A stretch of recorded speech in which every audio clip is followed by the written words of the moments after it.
press and council can be aware of that fact. Yes. Thank you very much. Thank you. Ms. Silo, you may continue. Thank you, Chair. Thank you. Are you ready, Ms. Mentor? You are ready. Okay, all right. Just to help you find your place, Ms. Mentor, we are in your statement, page 29, paragraph 103.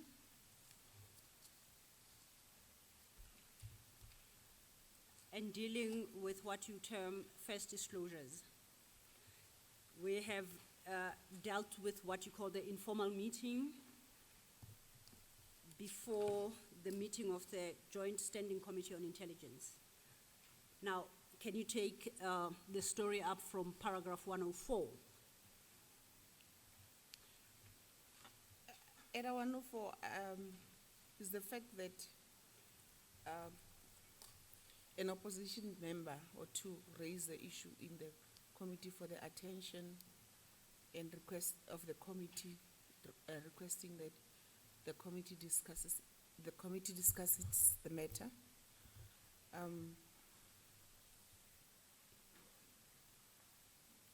I must say that if the committee would normally have a predetermined agenda. Okay. So they were trying to insert it as a new item agenda. The chairperson entertained it briefly and said that he would rather take the matter to Luthuli House and to the president. So the matter stood off. It was left in the hands of the chairperson. He undertook to handle it. Now, when these issues were raised, had the meeting started formally? Yes, you adopt the agenda at the beginning of the meeting. Okay. Now, the members of the opposition, you say 1 or 2, that raised this, was it after the adoption of the agenda or before, to your recollection? I think it was an attempt to add them to the agenda before it's adopted. So the meeting was in formal session now? Formal session. Now, do you recall who these 1 or 2 members were? I recall that they are members of the opposition, not members of the ANC. Okay. But you can't say to which party they belong. You don't have to commit yourself. If you don't remember, you don't. Yes, and I think on that committee there were only 2 members of the opposition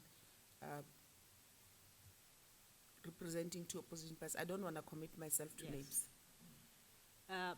Can I inquire from you, are the minutes of this committee recorded?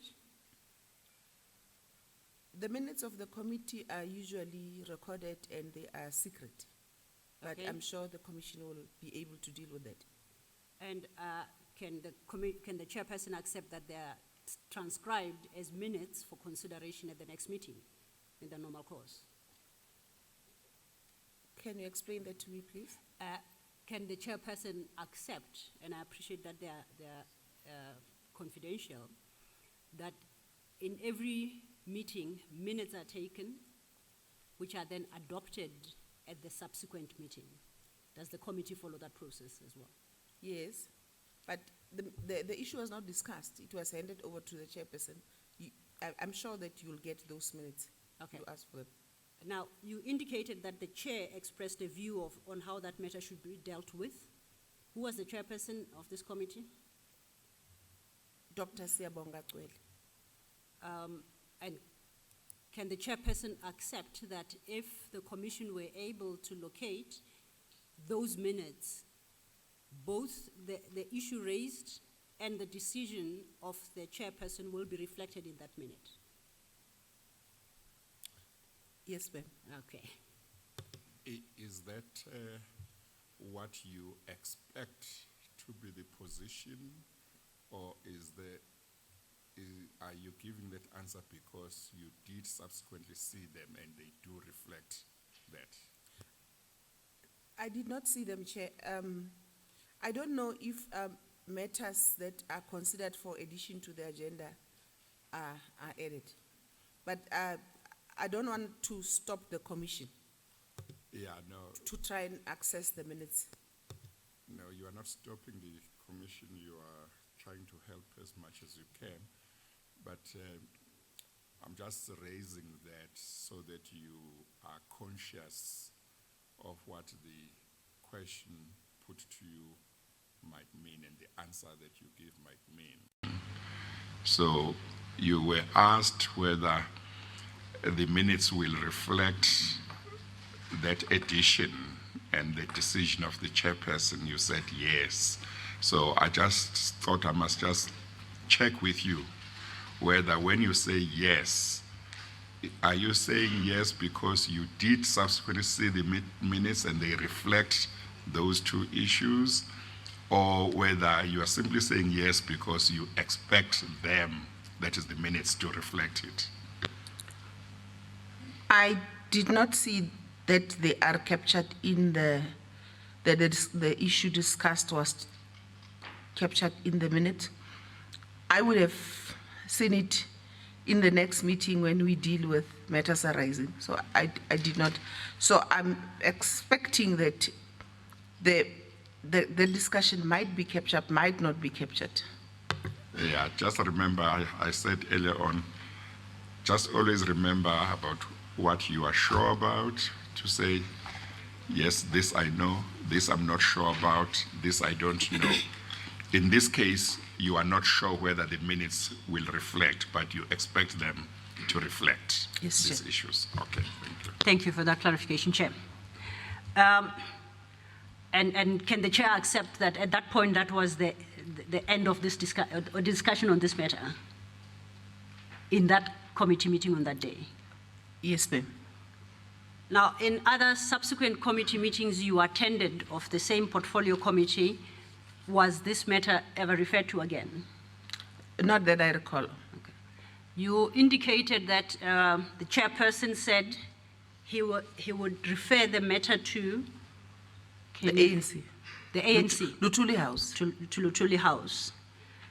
Do you know for a fact whether or not that happened?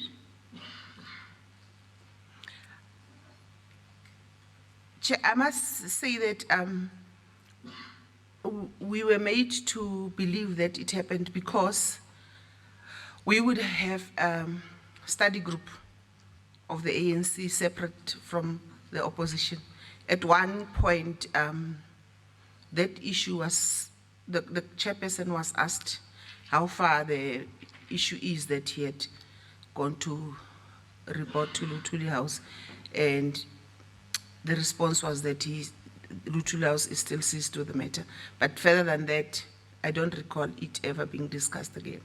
And that question posed, you say, in the study group was with particular reference to this issue? Yes. Okay.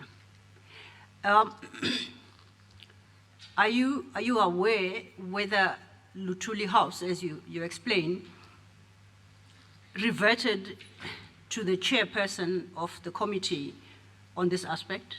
No, I'm not aware. Did you make any inquiries as to what happened to the issue? I did not make an inquiry. Why not? Were you not interested in the outcome of what you had placed as a matter of concern to members of the committee? I did not make a follow-up. I'm trying to understand why that's so. Why didn't you follow it up? It could have been because another similar matter had previously occurred, was discussed, actually two issues by the committee, was handled in the same way, and went to Lutuli House, and once we were happy that Lutuli's House is seized to the matter, we would leave the issue. And those matters that you refer to, is it, did they arise prior to or after the incident you reported? Prior to. Prior to. Now, did Lutuli House, and I mentioned in the broadest possible manner, invite you for any engagements on this particular issue? No, Were you ever required to submit a report or to explain what transpired and the nature of your complaint? as flowing from the committee, no, but on my own, in the first meeting that I said that was the first meeting with Jesse and Gwede. I had raised that issue with them. The second meeting with them was my difficulty to get the president. But that was not necessarily flowing from the committee discussions. Okay, let me try and understand that. Are you saying you raised specifically the issue of the offer of a ministerial position by, as you state, Mr. Ajay Gupta, with Ms. Jessie Duarte and Mr. Gwede Mantashe? Is that what you're saying? In my first meeting with them, yes. Did they respond to that? Mr. Gwede Mantashe, when I reached that point, immediately left the meeting, said he was going to another meeting, and he left me with Jessie Duarte. And in so leaving, did he leave? Did he react to what you had said before he left, or he left without any reaction at all? He left without reacting. After Mr. Mantashe had left the room, leaving you with Ms. Duarte, did you and Ms. Duarte discuss the matter any further? Yes, but not in a very deep way. Ms. Jessie Duarte, in my analysis, did not want to discuss the matter extensively with me. Why do you so conclude? What transpired there that led you to that conclusion? Like, she was taking note. She said that they are taking note of the issue I'm raising and they will deal with it. And on what basis, as far as this issue is concerned, did you and Ms. Duarte part? Sorry? On what basis did you and Ms. Duarte part as far as this issue is concerned? That they would be seized with the matter because Ms. Jessie Duarte and Mr. Mantashe are the secretariat, and they receive things on behalf and they process them further to the entire leadership. They schedule the meetings, they table the agendas, they bring issues to the attention of the collective leadership if there are issues. Did Ms. Duarte undertake to revert to you on this matter at any No. point? Having left the matter with Ms. Duarte, did you subsequently follow it up? I did not. Is there a reason why you didn't? Chair, the culture of the ANC is such that you bring, maybe you go and complain or you bring an issue to Lutuli House, you report it to the office of the secretary, and you expect the office of the secretary, in the fullness of time, whatever time it takes to deal with the issues, the ANC to deal with the issues. And just for the record, what position did Mr. Gwede Mantashe at the time hold, and what position did Ms. Duarte? At that time, Mr. Mantashe was General Secretary of the ANC. Ms. Jessie Duarte was Deputy Secretary, was deputizing Mr. Mantashe. Okay. So we have dealt with your report to the Standing Committee. We have now dealt with your report to, you say, Mr. Gwede Mantashe and Ms. Jessie Duarte on the offer. Do you have a recollection on how long after you had placed this matter before the committee you had a meeting with Ms. Duarte and Mr. Mantashe? Can you recall at all? No, I don't recall. Again, using an event we all are aware of, was it before or after the cabinet reshuffle in October 2010? It was before. It was before still. Okay. Yes, Chair. Well, if it was before, won't the two be quite close to each other then? Because didn't you say the reshuffle happened at the end of October? Say your answer so the record can capture it. I don't understand your question, Chair. I'm saying she is asking you, the question she was asking you is whether you are able to say how long after you had reported the matter to the Intelligence Committee you reported to Mr. Mantashe and Ms. Duarte. She was saying, are you able to say how long that was? And I understood you to say it was long after. Did I understand correctly? I said not after, not long after. Oh, was that your understanding as well? I thought I understood that, hence the subsequent question, which is to use a reference point. Okay, that we are okay. all No, know. maybe I misunderstood. Okay, just Okay. maybe just tie those loose All right, ends. let's run over it again. We know that shortly after the offer was made to you at a Wednesday meeting of the committee, and you explained to the chair that that could have been the Wednesday following the offer on the Monday, or could very well have been the second. No, I think you might wish to start again. You talked about an offer being made on a Wednesday. No, the Remember? offer being made on the Monday, Yeah, I think just and start she again, yeah. disclosing it to the committee on a Wednesday subsequent. And you explained to the chair that it was not long after the offer was made, and you could not say, though, whether it was the Wednesday immediately following or the subsequent meeting of the committee on a Wednesday. You recall that? Yes, ma'am.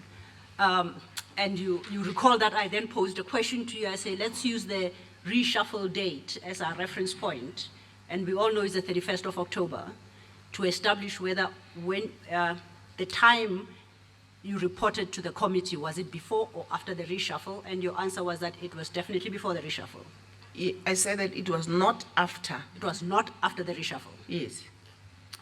Then we are now dealing with your informing Mr. Mantashe and Ms. Duarte of this offer of a ministerial position. And if I understood your evidence, you said it was not long after you had tabled it to the committee. Am I correct? Please, I know you may be tired. It's been a long day, and yesterday you were also giving evidence almost the whole day, so you may be tired. But please try and give your answers, articulate them so that the record can capture what your answer is. Thank you. I think I remember that I wanted to say yes, and I nodded. So I'll also keep reminding you, each time I point to the mic, it means time to articulate it verbally, your response. Thank you. I then asked you, after you said yes, it was not long after you had tabled it before the committee that you spoke to Mr. Mantashe and Ms. Duarte. So once again, I used that cabinet reshuffle date as a reference point to find out whether your report to Mr. Mantashe and Ms. Duarte was before the reshuffle or after the reshuffle. And your response, if I understood it, was that it was before the reshuffle. She nods to say Oh, yes. she did not. Oh, yes, sorry. And because I also translated that note, I apologize, Chair, I didn't point to the mic. Sorry. So then, in a nutshell, you're reporting to the committee and you're reporting to the General Secretary and the Deputy General Secretary of the ANC all took place before the cabinet reshuffle. Is that what the chair should understand? And then I want to ask whether you are sure of that and that's what you want to, the understanding you want to leave the chair with. Chair, I don't recall in that meeting with Jesse and Mr. Mantashe referring to the reshuffle as it had occurred. I remember just talking about the offer and the information that a reshuffle was imminent. If it was after, I would have, in my discussion, said that now that he said reshuffle is imminent, it has now happened. So I know that it was before because that did not arise in my meeting with them. Okay. I'm clarified. Yeah, I am, Chair. Okay, I'm sorry. I think, Ms. Mentor, what I would like you to just make clear is the content of the informal disclosure that you made to the Intelligence Committee. Now, as well as what you reported to Mr. Mantashe and Ms. Duarte. Now, we know that there are a number of things that you were concerned about that arose from your meeting with the Gupta brothers and the former president at Saxon World. Now, when you talk about an informal disclosure that you made to the Intelligence Committee, I want to know whether that was simply about the fact that Mr. Ajay Gupta made you an offer for you to be the Minister of Public Enterprises if you would be prepared to cancel the SA India route, or whether it was more than that.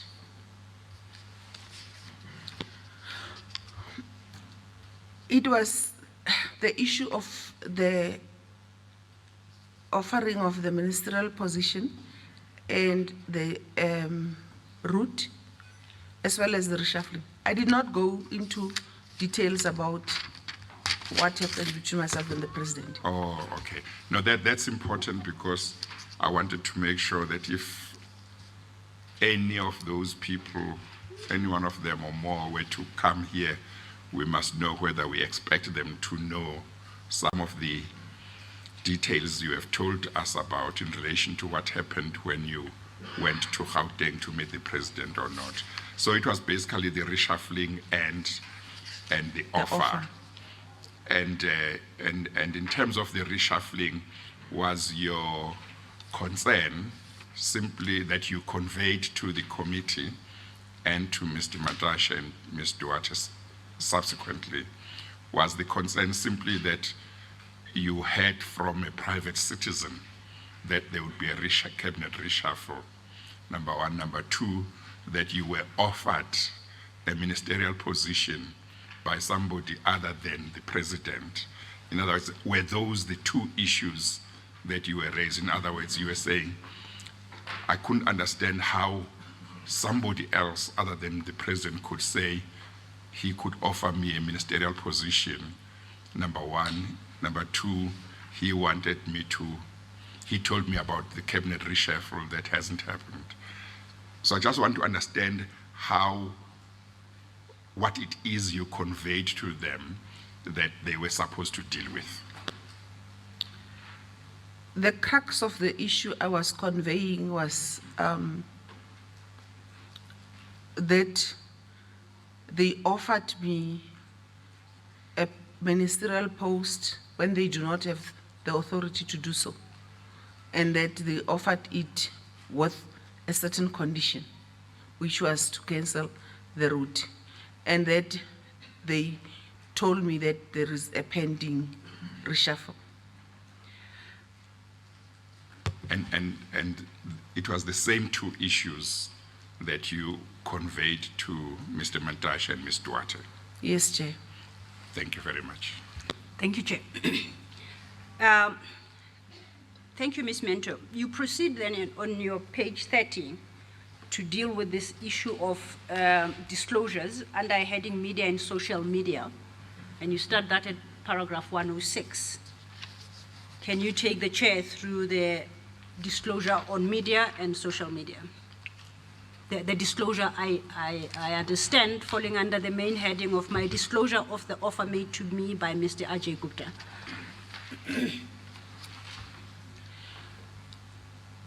I think it was in May, if I'm not wrong, April, May of 2013, there was a report in the media of a private jet that landed at Waterkloof that was bringing wedding guests, supposed wedding guests for the Gupta family. In the media, it was reported that those guests, together with whatever cargo or luggage they might have carried, did not go through, were not taken through customs. Okay. And Waterkloof is a national key point, and that was concerning. And because it was the Gupta, the same family name that I had history with in terms of what happened at Saxon World, it was concerning for me that the problem was persisting. And in fact, not only between 2010, when I had encounter with them, and between 2013,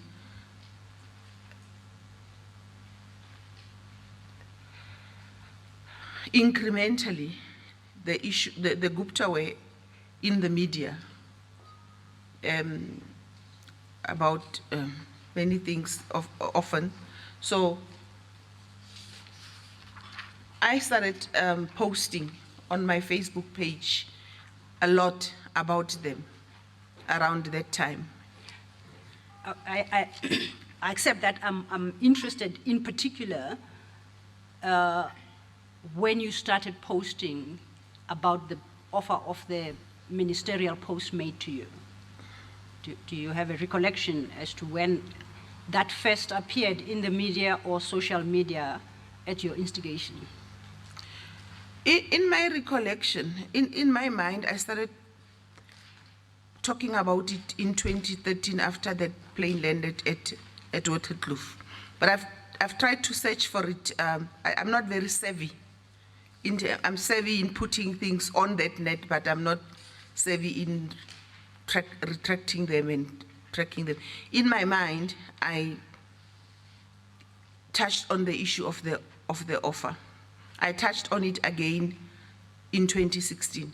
Okay, let's stay with 2013 for now, and please explain to the chairperson the manner in which you raised it. To your recollection, what would you have said, or what did you say at the time? And I mean, in the period 2013 now, did you specifically refer to the offer being made to you of a ministerial position by, I'll call them the Gupta family, without being specific as to which member? I think that I spoke generally about the powers they have, their association with the president. And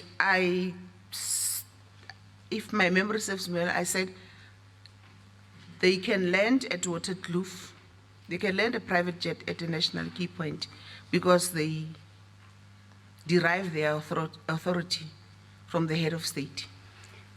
I need to understand what the chairperson must understand, that you did not specifically refer to the offer made to you at Saxon World, or that you did.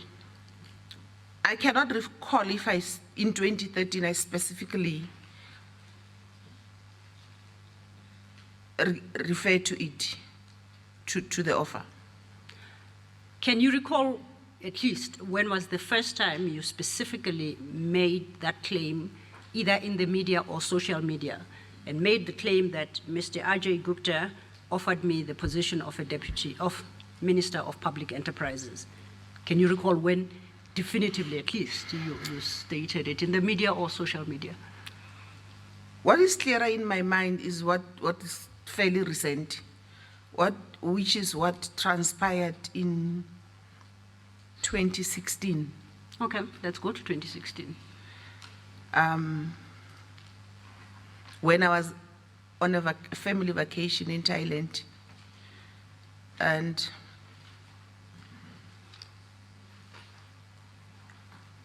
Can you put a time to that, to be precise, month, date if possible? February 2016. Okay, thank you. I think it was towards the end of February 2016. February, March. Okay. February/March 2016. I'm sure we can accept that.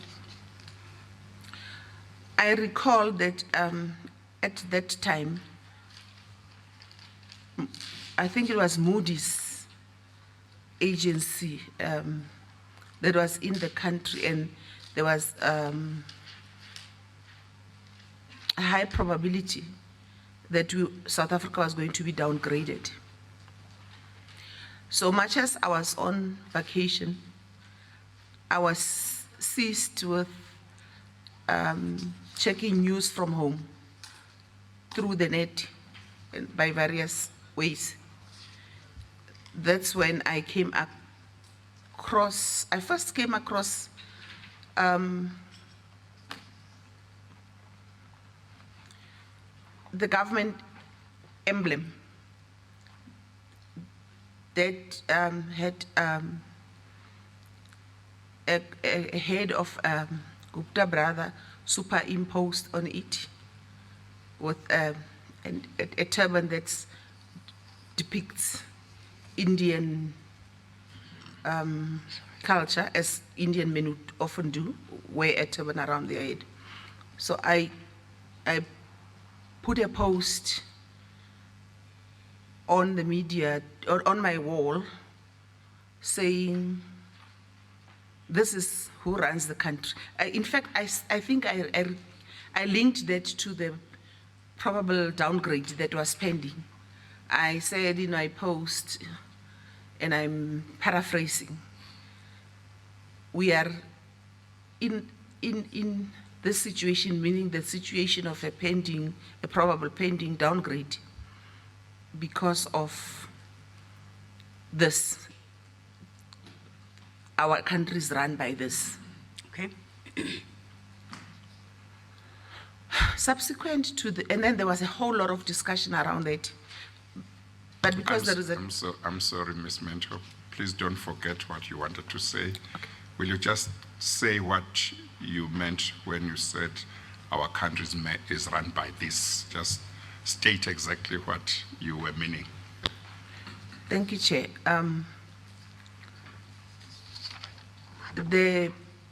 Our emblem had a face of Gupta brother, and if you ask me who it was, I would not be able to tell you between the two whose face that was.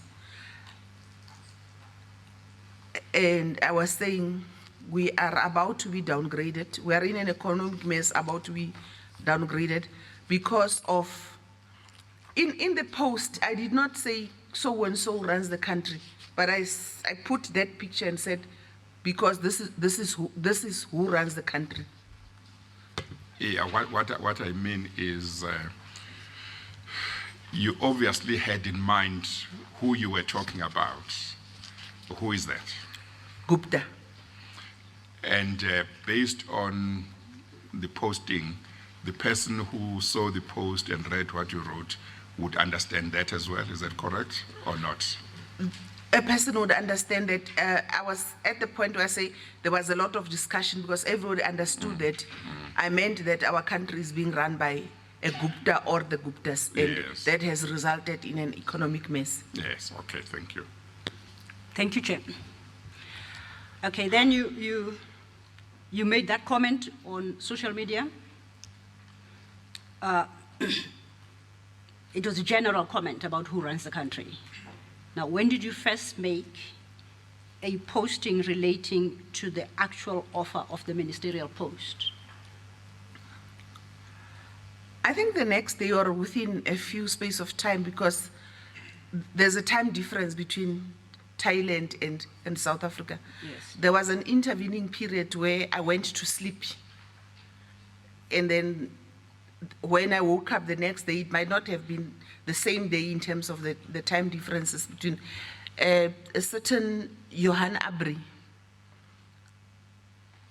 who is a member of the DA, had also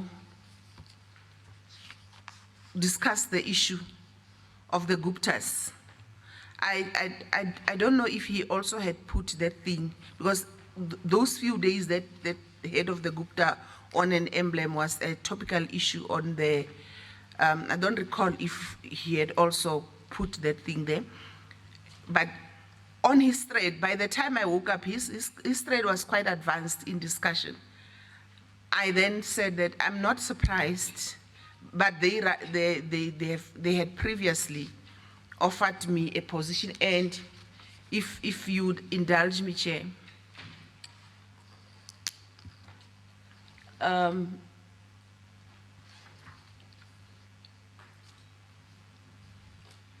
I don't know where. I know that it's in the bundle, that exact post, but I don't know where it is.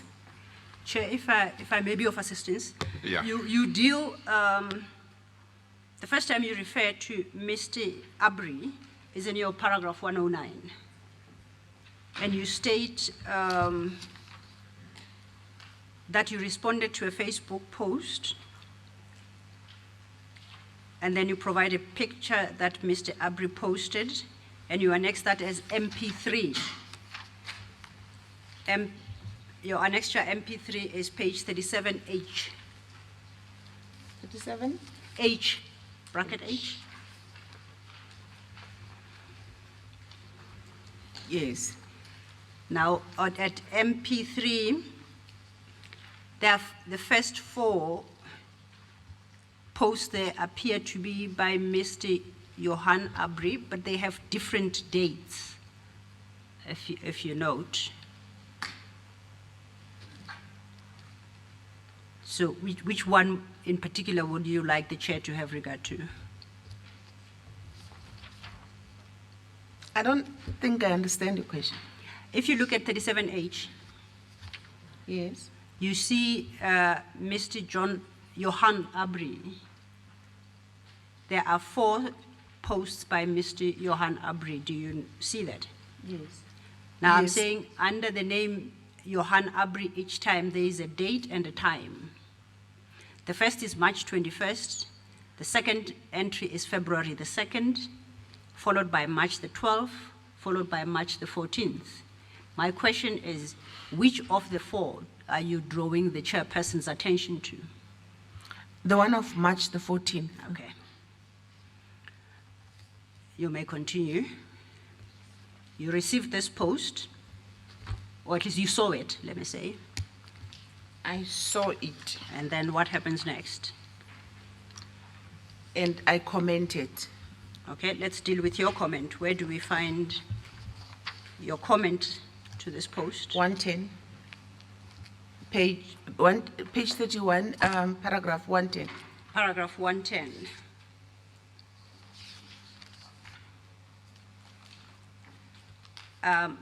You had indicated at 109 that you have MPM3, which is Mr. Abri's post, and MPM4.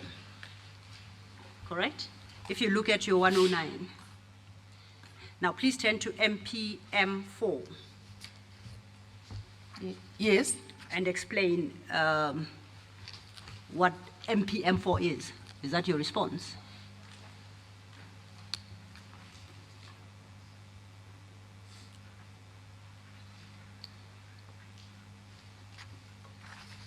Yes, ma'am. The third response from the top of the page. Can you read that into the record?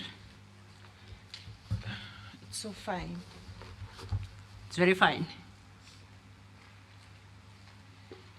I think I have a better eyesight. I can offer to do it for you. Please With do. your leave chair. It reads facumento, I guess. It indicates the person who posts. The actual post is, but they have, I think it's supposed to be head, previously asked me to become a Minister of Public Enterprises when Barbara Hogan got the job, provided that I would drop the SAA flight route to India and give to them. I refused, and so I was never made a minister. The president was in another room when they offered me this in Saxon World. End of quote. Yes, ma'am. When, to your recollection, did you post that? It was on the 14th of March. 14th of March. You proceed in your statement at 111 and you refer to another annex chair, MPM5. If you look at your 111, what is MPM5?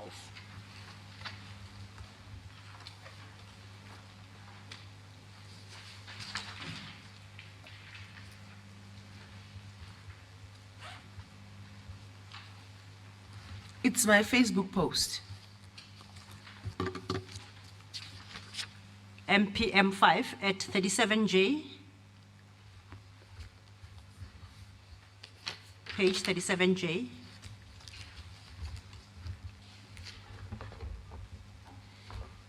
That's not readable. Okay, but you see what it is. I You see don't have that. to read it. I see the face of President Zuma. Okay, now what is that? Let's go back to your 111, paragraph 111, and then you explain, because that's where you explain what it is. Chair, it is not readable, it's very faint. But for purposes of confirming what it is there going to be a dispute about what it is? I didn't anticipate the witness would have difficulty in identifying her own annex chair. But if you ask her whether it is X, she might be able to say, yes, it is X. Okay, I understand off record that it's a screenshot. Oh, okay. Well, either Okay. you deal with it that I'll way deal or with it in another that way. fashion. Yeah, okay. I understand, Ms. Mento, it's a screenshot. Do you agree, disagree? Do you have an issue with it being put across as a screenshot? Before she answers, Chair, I know your copy is illegible. Yeah, it is. So is hers, and so Yeah. is everybody's copy. Yeah. I have managed to obtain from her attorneys Yeah. the original colored. Okay. So perhaps I only have one. Yeah. So Can perhaps give to her in the if I meantime. give it to her to satisfy herself about it, testify Yeah. about it, and then I will submit this to the chair Yeah. as the chair's copy. Yeah, give it to the witness. Thank you. Thank you. Now, Ms. Mento, what you're about to receive is a better copy of MPM5.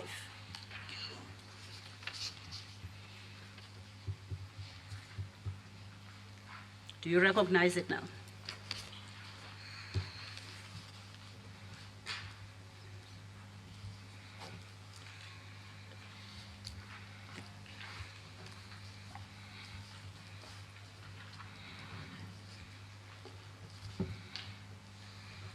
Yes, I can see what's written there, ma'am. Okay. Can you explain to the chair what that is? And when it's dated, if you can make out.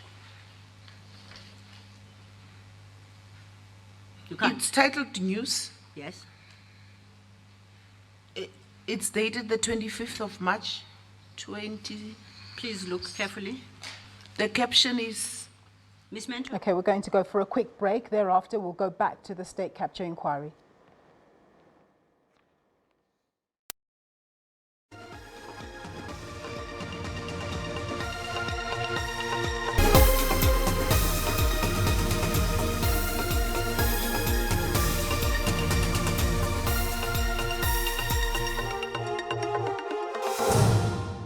Everyone wants a dignified funeral. That is what a clientele funeral plan can give you. Lasting dignity. I just want my family to be there, all relaxed, not worrying about paying for anything, knowing that clientele covered everything. I would like a dignified funeral, and the rest should be invested for my children's future. Clientele funeral plans pay out in 24 hours. We will even send 200 Rand airtime. You can cover up to 13 people on one plan. Plans include grocery, unveiling, and transport benefit. Plus, you can get all your premiums back. I told my family, I don't want a fancy funeral. They must come there for a cook sister and a sandwich, and then they must use the rest of the money for their future. I will never stop paying my monthly premium. To me, paying my monthly premium is as important as buying groceries. SMS LIFE to 31043 and we'll call you back.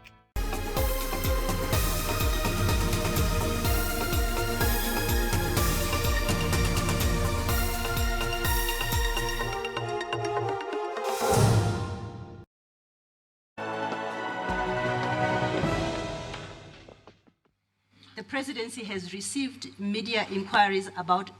Well, I must just say that now that she said she thought it was 25, when you take in your first look, it does look like 25 to me as well. But On the a second longer look? you look at it, it does look like 15. That's, I see 15 chairs. So. But or all three of us wear specs, so Maybe mine are newer, Chair. okay, all right. And in brief, it quotes the response by the President to comments attributed to Ms. Mentor in the press.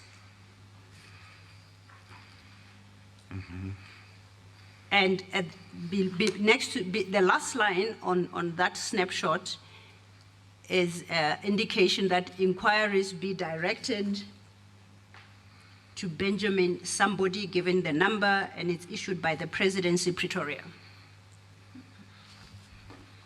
Now, at paragraph 115, Ms. Mentor states that on the 15th of March 2016, the President responded to her media social media statements. So we had to go through all that because the annexure provided is very difficult to make out because they are so faint. And at first, I too was of the impression that it was 25. But now, having seen the original, I see it's 15. Did you follow what I was explaining to the chair? That might have been too long. Maybe you need to break Okay, it let me up. try again. Yeah, You remember we break it dealt up. with your MPM4, which is the comment you made to Mr. Abri's post. Yes, and you said it was on the 14th of March. In your paragraph 111 at page 32, you state that the Presidency issued a statement in response to that comment on 15 March 2016, in which the President stated that he has no recollection of you. He is therefore unable to comment on any alleged incident in her career. And you attach what we say is MPM5. You understand? Now, I say the MPM5 in the file is wholly legible, and I have just tried to give color copies and better copies. And I've confirmed with the chair as to the date that appears at MPM5. You follow? Yes, ma'am. Okay. I think we must check this. Having looked at the date, are you able to say that you accept that it is 15 March, or are you not able to say because of the fact that it's difficult to read it?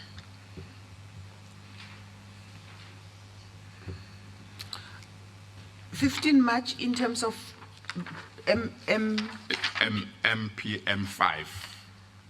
that the date appearing there is 15 March. So what I'm checking is whether you accept that that's the date that appears there, or whether you are not able to accept it because you can't see. I accept it because both chair and the advocate were concurring and confirming with one another that the date is the 15th. But from your side, you are not able to tell.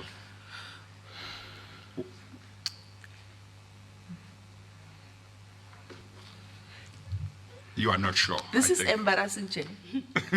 Yeah, why? That I don't see. I don't see either. It looks like a 25, but I accept that you both say that it's a 15. Yeah, well, maybe in the end, nothing might be turning on whether it's the 15th or not, but what I wanted to check is whether, while I see on my copy as 15 and she sees it, whether you are also able to see it as 15 or not. That's all I wanted to double check. Did you want to say something just now? Not relying on what I see here, Chair. I know that it is probably most definitely the 15th. Okay, okay, that's fine. Thank you, Chair. Thank you. And just to close off on that subject, if I may, at paragraph 111, page 32, Yeah, she specifically states it's the 15th. okay, okay. Thank you, Chair. Okay, so now we've dealt with your post of the 14th, and we've dealt with the President's response thereto of the 15th in terms of MPM5. Can you then take the story forward? We are still on the disclosure issues in the social media and the media. I'm sorry, Ms. Stiller, before Ms. Mentor does so, I just want to make sure I understand this. The response from the presidency, which we find in MPM5, was it a response to you making a statement that you were told by the Guptas or Mr. Ajay Gupta that there was going to be a cabinet reshuffle before it happened, and that he offered you a ministerial position on condition that you would cancel the SA India route? In other words, was it a response to a disclosure or a statement about those two issues, or was it a response to much more than that? As I was out of the country, I landed on the day when I saw this. So there was a media furor after I responded to John Abry's post. So what I caught, I only caught this as I landed. I did not do a search as to was it a direct response to my post, or was it direct response to what the media has written about my post? Oh, okay. Because what I wanted to establish is whether this can be taken to have been former President Zuma's response to whatever you may have already said by then in terms of what had happened when you went to meet him, or whether it was simply that he may have learnt in the media about two things that you had said, namely that you were made an offer of a ministerial position by the Guptas and that you had been told by the Guptas about a pending cabinet reshuffle. So I'm trying to understand whether his response would have been confined to those two issues, or whether it was the larger story about your being at the Guptas on the day in question. You don't know? I don't know, but probably the former. Okay, thank you. Thank you, Chair. Ms. Mento, I don't think it will be contentious because Mr. Jonas has gone on record. We know that Mr. Jonas issued a press statement on the 16th of March. He's testified before this commission, in which he dealt with this, with a supposed offer of a ministerial post by members of the Gupta family, and that was on the 16th of March. So I think I can tell you that outright. It is not to be disputed. I want to then... I'm sorry, who do you say will not dispute that?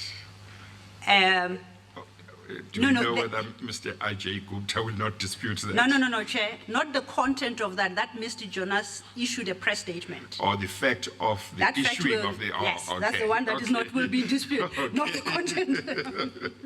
Okay, all right. Then I guess we'll finish quickly and go home. Because then that is the 16th. In your statement, and I'm mindful of the time, at 117 you then give a further annexure dealing with your further comments on this supposed offer made to you. And that you say is to be found in your annexure MPM 7. MPM 7 is at 37L, L for lorry. I'm sorry, Ms. Silo. You are going to 37L, is that right? 37L, L That's for where lorry. you are going. Yes, that's where I am, Chair. Before you get there, Ms. Mentor, can I ask you something relating to 37K, which is MPM 6?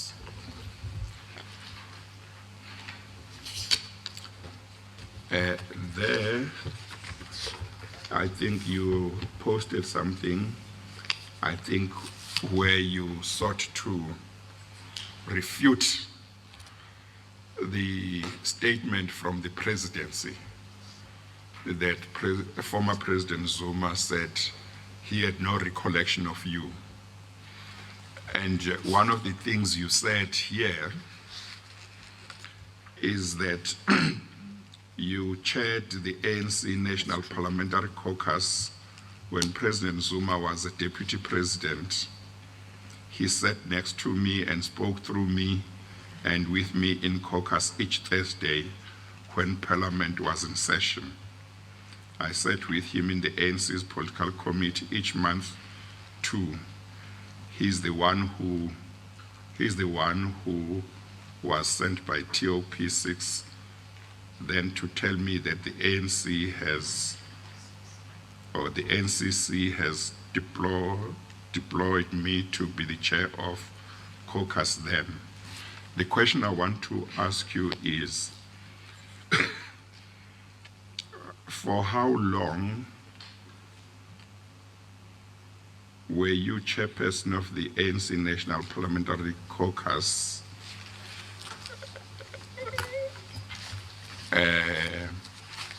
in terms of a year or the full term of parliament or 3 years or something like that?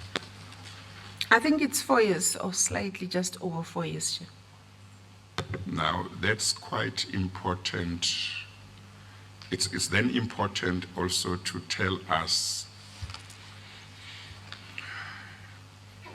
more or less how much of that period of 4 years would he have, that is former President Zuma, would he have sat next to you every Thursday to deal with issues? For example, I assume there would have been meetings he did not attend and so on, but are you able to say something like maybe for a year, for 2 years, or whatever period, almost maybe at least once a month he would be sitting next to me or to discuss matters over that period? Do you mean in a concise way, or I should spend the 4-year period? I'm just saying, let's say if you are in a board of a company that meets once every 3 months, if you are in a board for 5 years and you meet same people every 3 months, I mean, in a year you would have met them for 4 times. If you don't skip any meeting, over 5 years you would have met them 4 times 5. So I'm trying to look at the frequency with which he sat next to you, because the presidency said he has no recollection of you. You are saying, but the man used to sit next to me every Thursday. So I'm trying to see whether it's every Thursday over how long, more or less. My key indicator there was when Parliament was in session.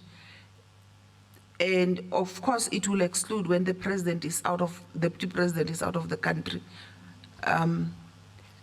How the ANC caucus works like, I don't know if it still works like that, how it was working like at that time.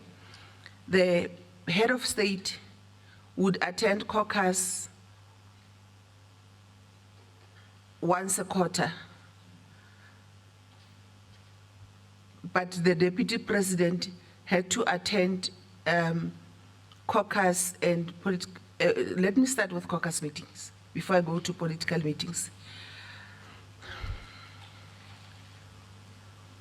Not unless he was sick or out of the country, he has to attend, and he attended caucus regularly when Parliament was in session. And Parliament would not be in session December period until caucus would begin from February.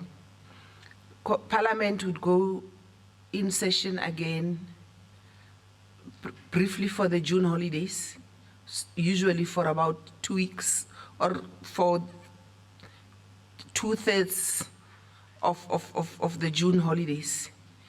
Then Parliament would go on recess for August month.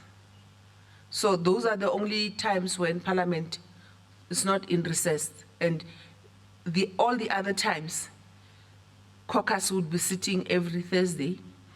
And if the deputy president is in the country, he would attend the meeting because he expected to attend every single caucus meeting when he is available.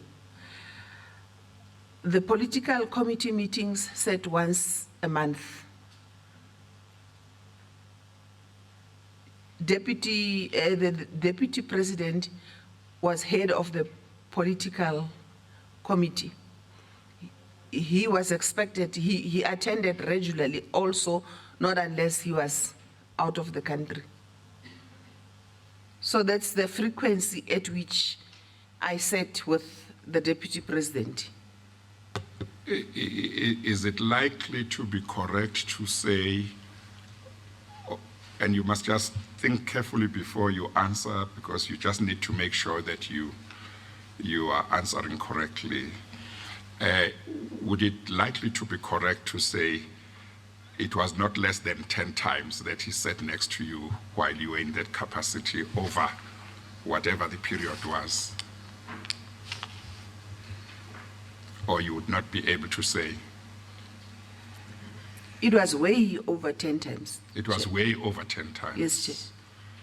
Maybe even close to 15, 20? Over a period of 4 years? Over that. Okay. And would there have been an attendance register that was kept for those meetings? Definitely, Chair. And would they reflect his attendance? Yes, Chair, and my attendance too. Yes. And would they be, as far as you know, would they be available from Parliament? They would be available from the ANC caucus. Oh, okay. If kept. Or they would not be, they would be a party issue, not a parliamentary issue. Yes, Chair, it's a caucus and political committee is a party issue. And as far as you know, did this committee use to keep proper records of registers and minutes? Yes, Chair. Yes. Okay, thank you.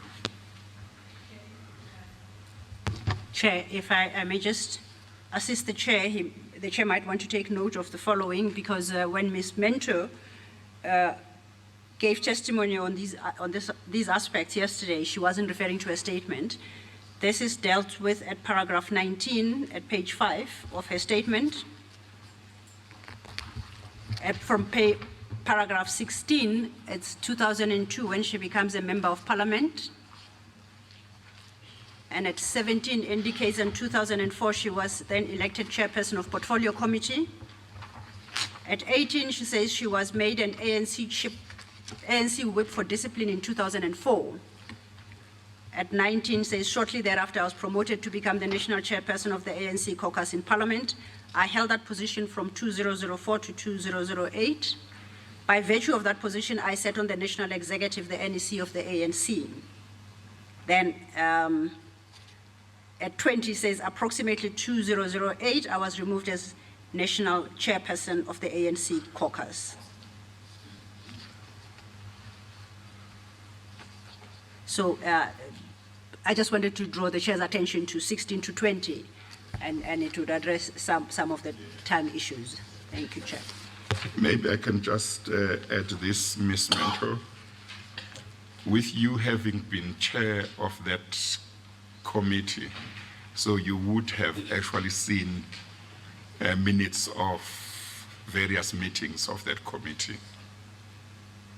Yes, Chair. I would sign the minutes. Yes, and as you sit here, you know that they did reflect him as having attended.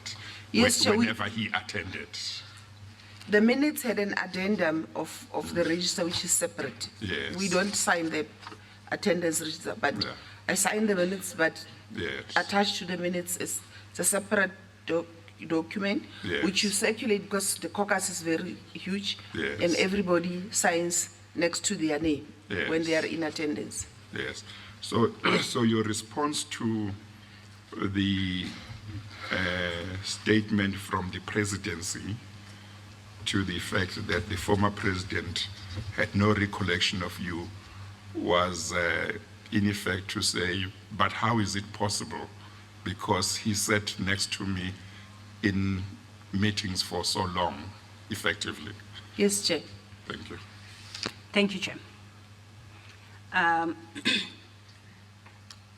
The Chair has taken you through MPM 6, Ms. Mentor, and from paragraph 113, you deal with MPM 7. And your MPM 7 is the one that appears at 37 bracket L. Sorry. L for lorry. L appears to be a collection of, in fact, all of L are your postings, I think, on social media. The first one is dated March 17th, and the one following is November 6th. And when I look at the dates, let me start. It's March 17, 2016, it would appear. The next one is November 6, 2016, followed by October 29th, 2016, April 21, then back to October 4th.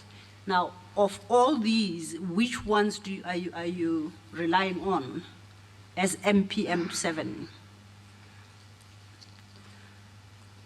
I don't understand your question. There are a number of entries by you. Which one of these are you relying upon to, as regards our issue of when you went public on the offer made to you by the Guptas? They appear to be varied and covering a range of issues. Is it I legible? don't know if I understand your question. Okay. Yes, Chair. Well, firstly, are you able to read? Yes, There, Chair. you are able to read. I don't know whether you were seeking to establish which of these entries is the relevant one for our purposes. well, maybe don't say it's the relevant one. Say exactly, was it the first one she posted? Was it the one she posted in response to something? Chair, maybe I'll repose it, but I will not qualify it in that fashion with Yeah. your permission. Okay. She quotes a particular entry or posting on Facebook in her statement. Yes. And having so quoted it, she refers to MPM 7. Yeah. And I just Oh. wanted to indicate on MPM 7 where that is. Okay, I think you must. Go to paragraph 113 of your statement.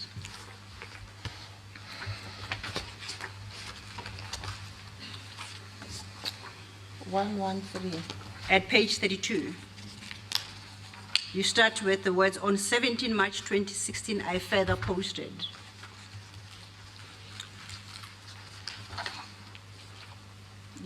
Do you see what you have written there and the quotation following?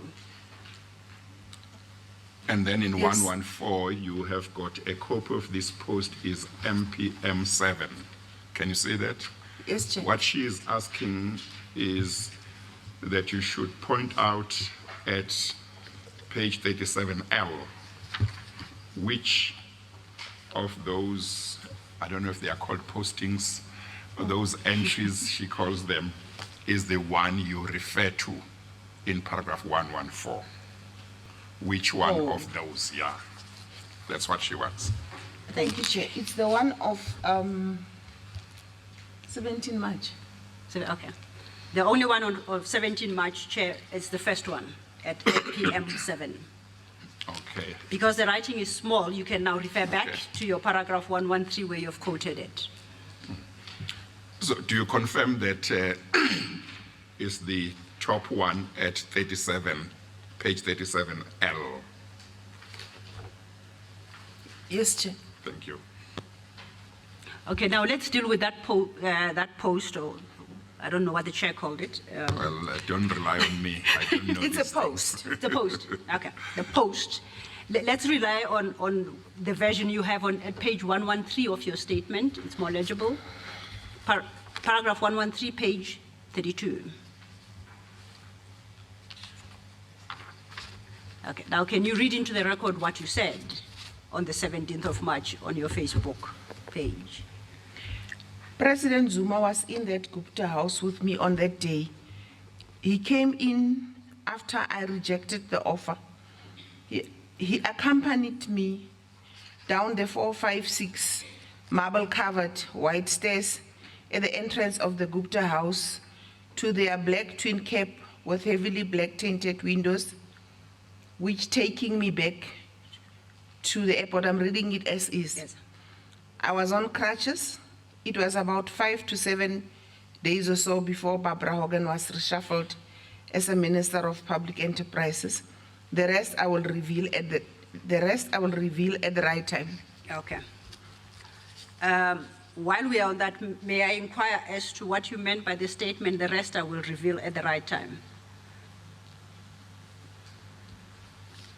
The rest would be my interactions with President Zuma when I alerted him to the offer and everything, and how he treated me and how he responded to me. Okay. Matters that you have testified to already. Yes. Before the chair. Okay, so was that your final social media post on this topic? May I just address you on that post through you, Chair? Yes. Yes. Once again, like I highlighted, I think it was at paragraph 100, that the timing on the post was wrong of 7 to a few days. When you say it was about 5 to 7 days or so before Barbara Hogan was Yes. reshuffled. So I know it stands like this, but I'm saying, having gone through the issues and checking the timelines, that was wrong, the estimation of 5 to 7 days. okay. We will note it. I then inquired from you whether this was the last of your posts on this particular subject. I doubt that would have been. I think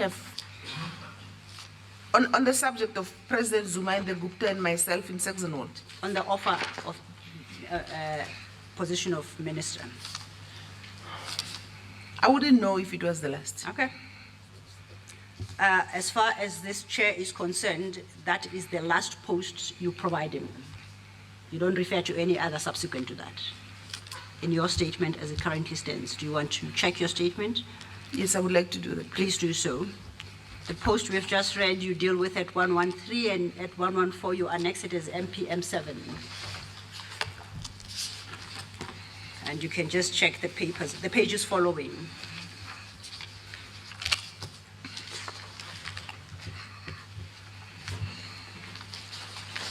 In my statement, it looks like it's the last. No, it's not the last. Okay? There is a post on page 36. 36. paragraph 127. Oh, 36, yes, ma'am.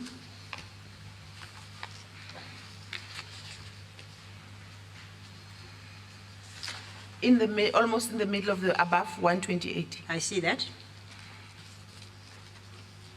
I think that's a related post. I appreciate that. I wanted to talk about a post that specific talking about the ministerial offer. In the statement, that was the last one. Yes, in the statement only, not that that is the last you ever made, Oh. but what you've provided to the chair. Thank you. Yes, ma'am. If I then may move on, Ms. Mento, to what you call disclosures now to the Hawks. You deal with that from your page 33, paragraph 118 and following.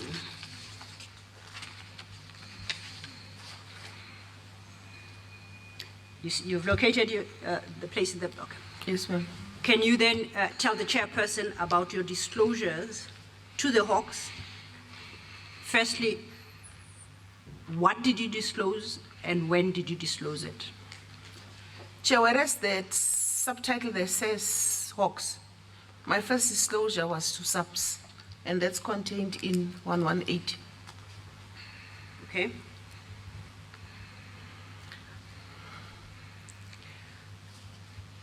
After, because there was a lot of furor, and I was also posting a lot on Facebook about this Gupta matter and the president and all those things, South Africa became increasingly seized with the matter from media and everything. The ANC had suggested an inquiry, which I rejected, and I posted to the effect when the ANC announced their inquiry that there should preferably be a state inquiry. And I said I was not going to appear before that ANC inquiry. I then decided that I should go and open charges against a number of things and against a number of people based on the issues I had observed and researched and read about in the media and heard about over a period of time, and those that I myself had experienced. Okay, so when did you do that and where? I went to the Durbanville police station, which is the closest police station to where I live. I requested to speak to the senior in command of the police station. I said to him, I have serious charges that I would like to lay against highly placed people. Now, before you proceed, can you give the chair a sense of timing? When is this? This is in in May 2016. Thank you. And I say I would not want to, because of the nature, the gravity of the issues I'm going to raise in those charges and the high-powered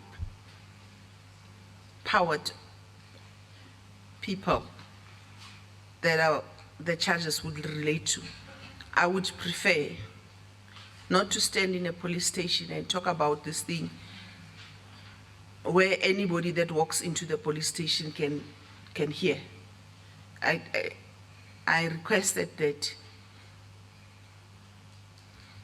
I need to do a statement in the comfort of my home, and that it's a lot of issues, serious issues against highly placed people and serious allegations. He told me that he accepts my request, and that because he kind of teased out a little bit what the issues were. Once I gave him an idea, he agreed that he would send people to my house, and he said to me he would like to treat this with the greatest care. So he's going to talk to people he could trust to come and take my statement in the comfort of my home.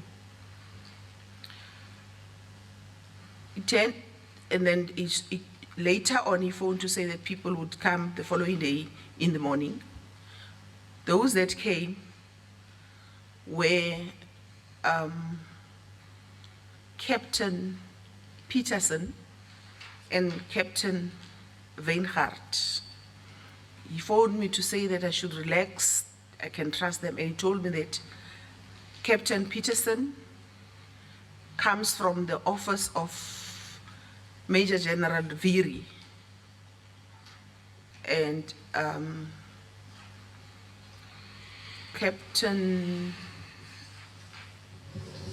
actually he had said to me that the best people that he can think of would be Major General Vytjie. I hope I'm getting his title right at the time, and Jacobs. Those were the people who said they are trusted. He knows that they would not, because myself and him, we were concerned that we shouldn't report things to people who would kill the charges. So he told me that people would come. Peterson came from Vytjie's office, but he was with Captain Weinhardt, and he told me that Captain Weinhardt is his best detective. And he told me that Captain Peterson is the best to take the statements. We sat the whole day. By we, you mean? Myself, Captain Peterson, Captain Weinhardt. Okay. From past 8 in the morning to around past 9 or 10 in the evening. Okay. I asked them which officers I wanted to confirm they came from, just right at the beginning. They confirmed to me that Peterson came from Major General Vytjie's office. Weinhardt came from the detective section of the police. But his offices were in Durbanville, okay. Weinhardt. So Peterson, we agreed, he said to me, would I be comfortable if I narrate whatever I have to say, and he writes, and Weinhardt was to observe the process. I was comfortable because I knew that there was going to be a hell of a lot of writing. I did not want to take that responsibility. So I narrated what became something that became my first handwritten statement. We had breakfast, we had lunch, we had dinner, continuing with the task.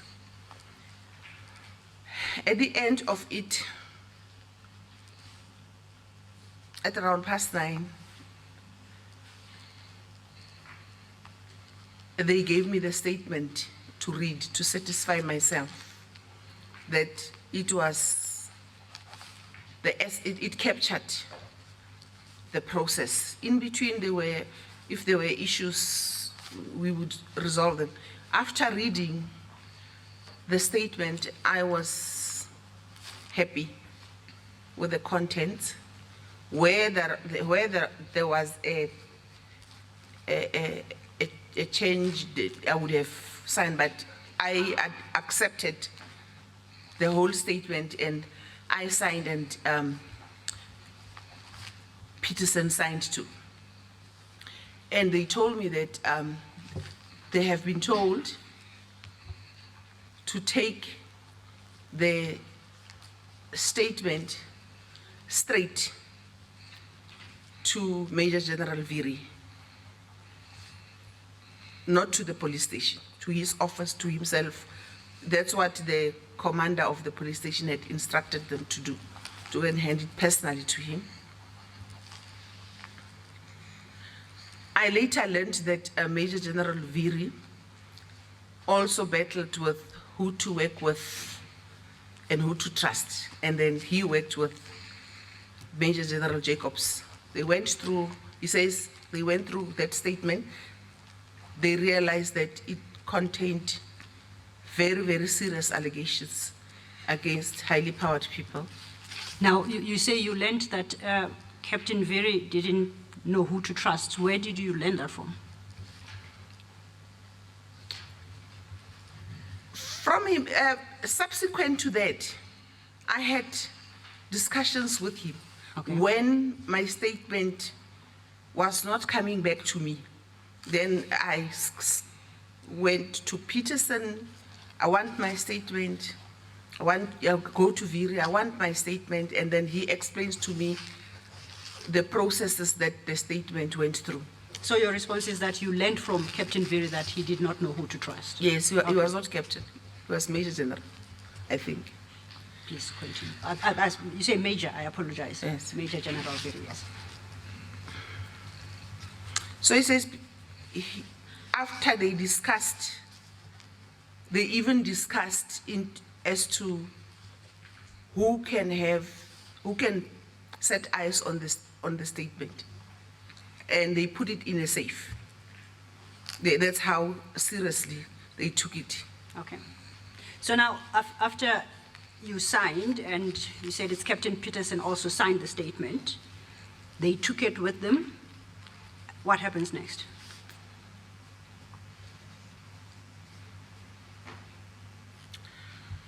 I received a call. I think after a month or so, when nothing was happening, I began to make queries. And I also wanted my statement back.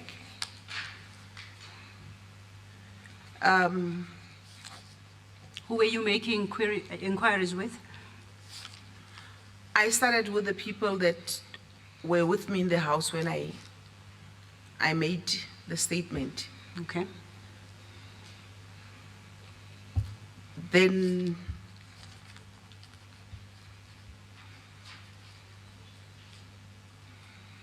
they told me to discuss this with Major General Vytjie.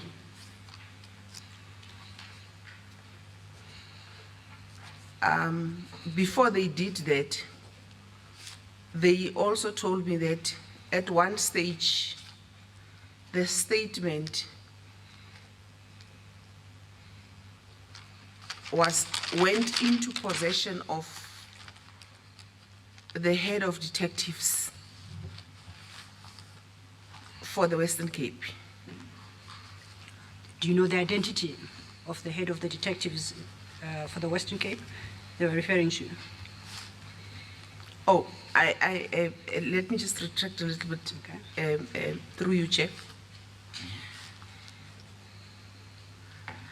I had telephone discussion with them wanting my statement, and then I called them to my house again, the two of them. And then they told me that I had known by that time that it was with Mr. Vytjie, but I said, but you guys took the statement, can you help me get my statement? Then I called them to my house and they came, and then told me that it had also then gone to the possession of the head of detectives, who is an African lady, a Xhosa lady, was a Xhosa lady at that time.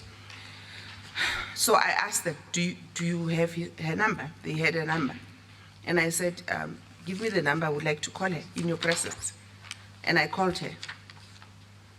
And I said to her, I understand that you have possession of my statement, and I've been looking for it. She was first defensive.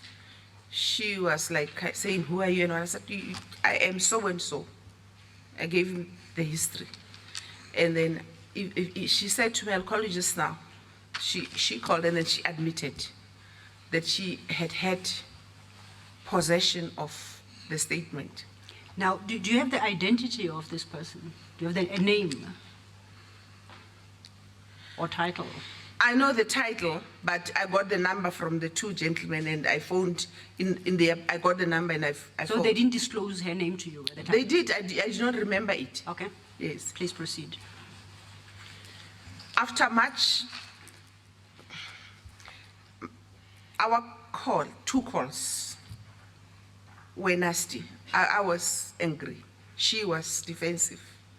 Eventually, I forced her to admit that the statement is no longer with, she said the statement is no longer with her. And Mr. Vytjie had also said that the statement is no longer with him and Mr. Jacobs. So this one admitted that she had possession of the statement. And then she told me that on the instruction of Mr. Ntlemeza, who was police commissioner, Mr. Ntlemeza had instructed, that's what she told me, instructed Mr. Pahlani, I have this problem with names, who I think was second in command, Pahlani, P-H-A-H-L, I think, Pahlani. Is that the same one that to whom you referred yesterday as having been acting commissioner, National Commissioner of Police? Is that the one you're talking about? Yes. Because yesterday you did refer to Pahlane, and I understood you to be referring to that one. Are Yes. you talking about the same person? Yes, but at that time, I think he was not yet, I think he was second in command or something. The person that was in command at that time was Mr. Ntlemeza, Okay. in my recollection. But, so the head of detectives confessed that my statement had been airlifted. A private jet had been dispatched, and when that happened, it was a Saturday, and Mr. Ntlemeza was somewhere in Limpopo, and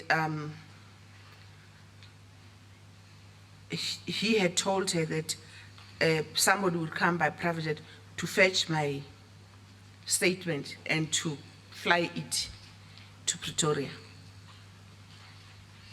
Okay. So that's what she told you.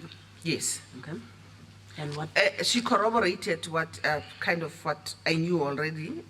And how did you come? No, what I knew was that I did not know about the jet and the flights. I had the airlifting. I heard that the statement had exchanged hands, removed from the hands of Major General Vytjie and Jacobs. And how to her? How did you learn that? I learned both from Captain Peterson and from Major General Vytjie himself. Did they indicate who had taken possession of your statement, taking it away from them? Sorry? Did they tell you who had taken the statement away from them? Mr. Vytjie told me that, if I remember well, that he was instructed to hand over the statement to the head of detectives. Okay. All right. Now, you've taken us through having a conversation with this lady who you say is the head of detectives in the Western Cape, and she advised you that on certain instruction, the statement was ferried to Pretoria. Yeah, the statement was no longer in their possession, it was no longer in the Western Cape, it was under the Hawks in Pretoria. Okay, then what happens after that, after you learn this? I continued to demand my statement. From who are you demanding the statement by now? I am writing, if my memory serves me well, I'm phoning. Oh, in the intervening period, after I called the lady, the Western Cape head of detectives and all those things. A certain Mr. Mtolo phones and arranges to meet me, said he has been sent by the Hawks to come and meet with me. He meets me also in my house. And do you have can you indicate a date about when this happened? It's now in June. Okay. The year? All this is happening in 2016. Okay. When I went to the police station, it was May 2016. Please proceed. Mr. Mtolo, in June, I think, he came with another gentleman that he said to me was a cyber specialist. No, Mr. Mtolo first came alone. Then his subsequent visit, he was with another gentleman that he said was a cyber specialist. Okay, now let's deal with his first visit. What transpired at that visit? When he phones to say that I've been sent to come and see you, I'm from the, he told me that he was an advocate from the Hawks, Mr. Mtolo. I said to him, you better bring my statement with, because I want my first statement. He promises he would come with my statement. And then he comes with that document that I said it's a corrupted statement. Okay, if you may just pause there just to help the chair find his place in the papers. After Ms. Mento provided a statement, she signed a consent letter which was directed to the Hawks, consenting to the release of all and any statements she may have made to law enforcement agencies, and these were provided. They are now part of bundle D1, and they appear from pages 150 to 167. These are 3 documents. So then, Ms. Mento, if I may refer you then to D1, starting at 150, you understood what I mentioned to the chairperson, that these are the documents that we received from the Hawks following your consent letter for the commission to have access thereto and to use them in this commission. Now, you were saying that Mr. Advocate Mtolo arrived with a corrupted statement which is in the file. Can you locate it? I'm still just checking something through you, Chair. Okay. While she is looking, did you say that according to the Hawks, pages 150 to 157 in Exhibit D1 represents all the documents or statements that they said they had from her? At the time? At the time. Yes. And it is one statement? No, I said page 150 to 167. Oh, 167. The first statement runs 150 to 158. Oh. So it's pages 150 to 167. 67. Okay, So thank you. the first is 150 to 158 while Ms. Mento checks that, whatever she's checking. Yeah, The second is 159 to 164. And the third then runs from 165 to 167. okay. Have you located, Ms. Mento, what you were trying to check? What I want what I was trying to check is that in my memory, There's a time when Mr. Mtolo came alone. There's a time when he came with a cyber specialist. Okay? No, that's fine. Um, We'll deal with both of them. I had asked him to bring my statement, but what he brought with was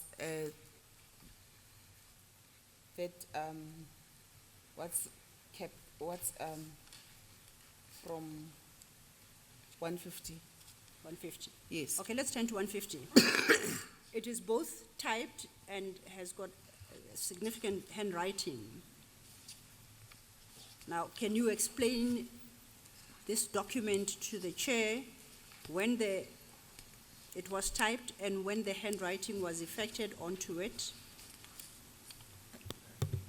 Before you answer that, Ms. Mentor, when you requested Mr. Mstolo to bring your statement, do you remember whether you made it clear that you were talking about your handwritten statement? You were not talking about a typed version of the statement?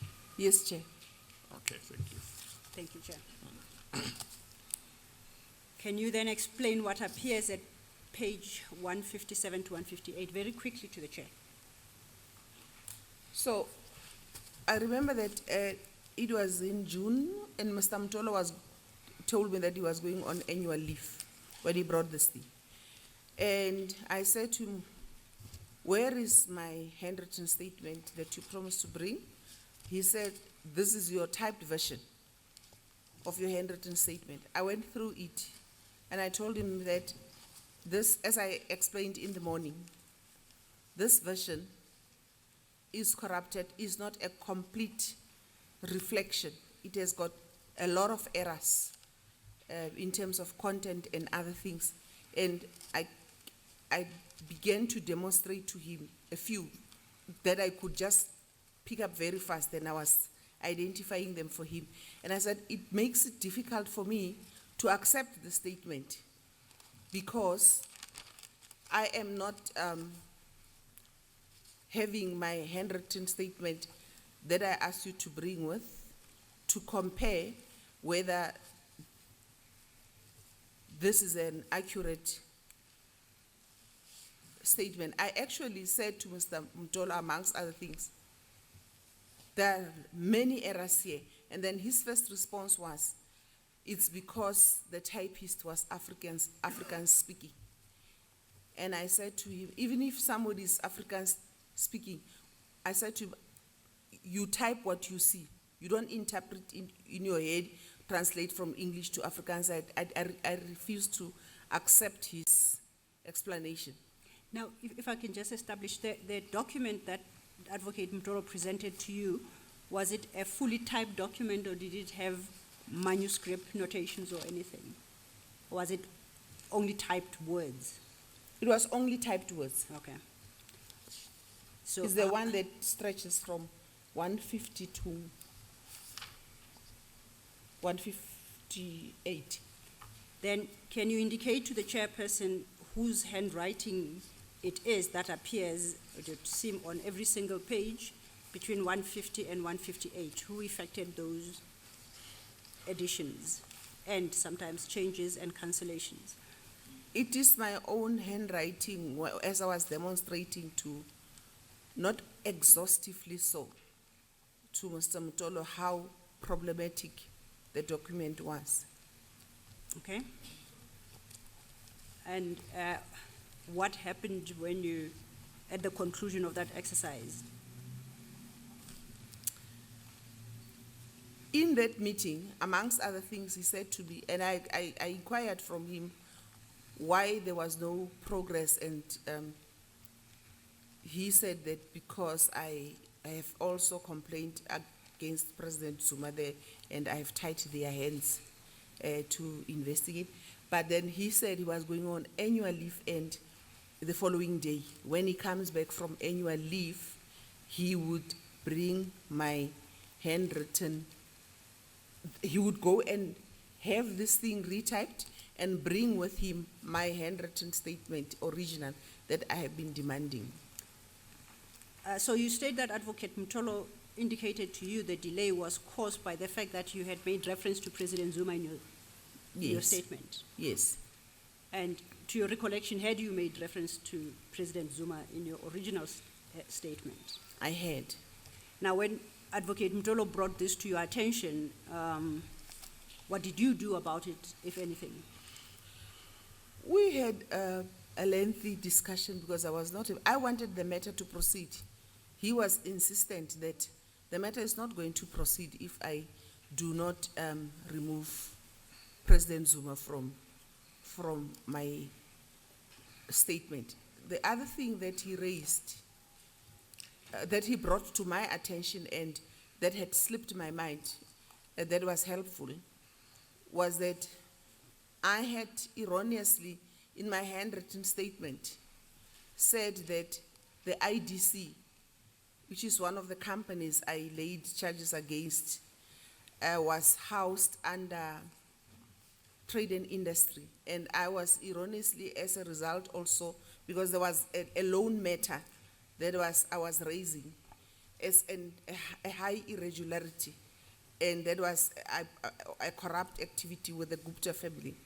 But I had cited Minister Rob Davis of DTI as the minister responsible for the IDC. So he pointed that also out together with the issue of Mr. President. So he said, I will correct that. So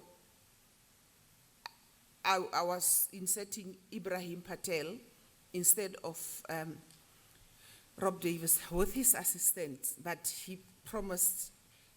At the end of the day, I said, if that is what it would take for these matters to be investigated, as you say, you will bring my handwritten statement, I would remove reference to the president if that is what it takes to have the matters investigated. In my head, I had planned already after I was planning that.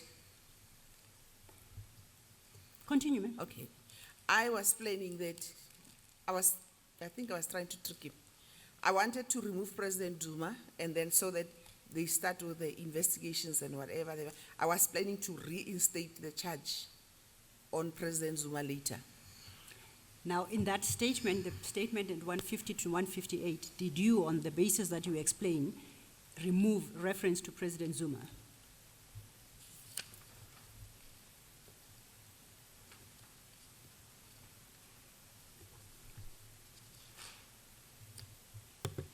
Yes, Chair. Ms. Silo, at the time that Ms. Mentor confirmed that she signed a handwritten statement that she was happy with, Yes, Chair. is that not the time when you should have handed up that statement? Chair, Or you have some reason to not? I have a reason why I would Okay. suggest, Chair, to hand it at a later stage. Okay, I think I will then ask her a question. Now, she's still looking at answering a question you have given her or not? Yes, and I can short-circuit her search by referring you to a specific paragraph, Okay, if that do that. would Okay. accord Yeah, with okay, do your that. permission. Ms. Mentor, on my reading, I find reference to the President at page 157 of that document, paragraph 61, typed 61, and written bracket A by hand. Do you find it? Yes, ma'am. Now, I see the reference at line 2. Can you read the first sentence? I am off, which is not, Yes, I'm the- off the conclusion that the Gupta family, the son of the president, and some ministers, that is also deleted, I have named in this statement, as well as the president to a certain extent, all have corrupt relationships, all have a corrupt relationship that gives unfair advantage to the Gupta family and their associates at the expense of the state, using state resources and agencies all the way for their own benefit.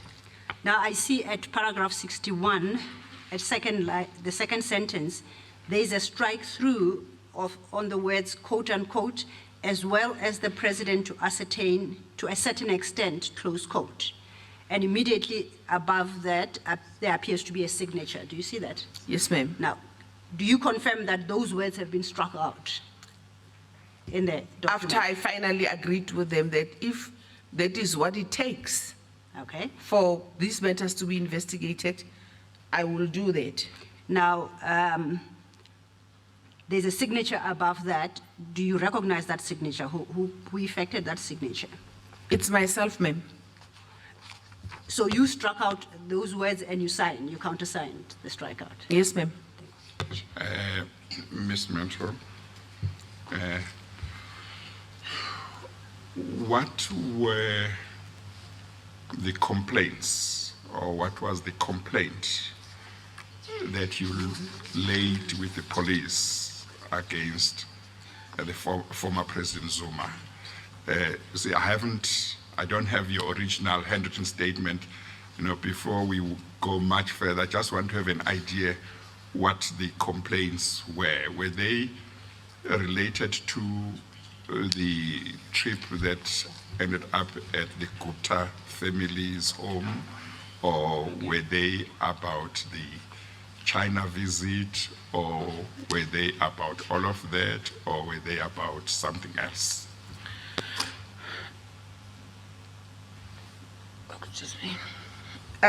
I mentioned President Zuma in my first handwritten statement when I gave an account of the sex in the world offer and the reshuffling that was pending. I also, in the statement, had mentioned President Zuma together with Minister Gigaba on the issue of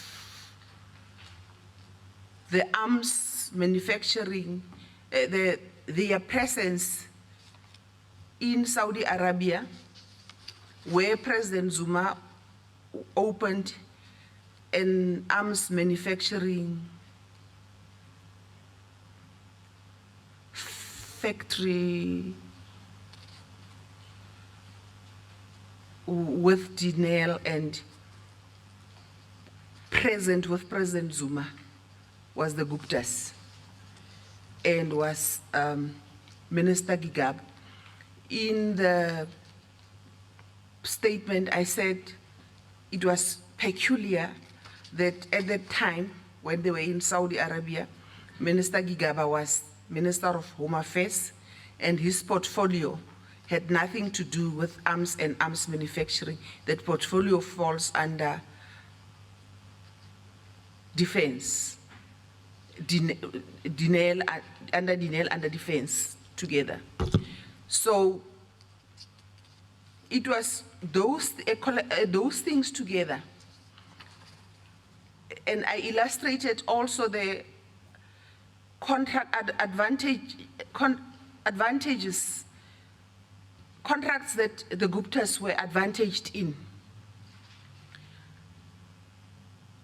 Certain instances, they were given loans, an amount of 200 plus minus 300 million that became weathered down, and shares in Dinel, and they clapped with Dinel together to form new companies together, where the Guptas do not put anything on the table, but the resources comes from the state.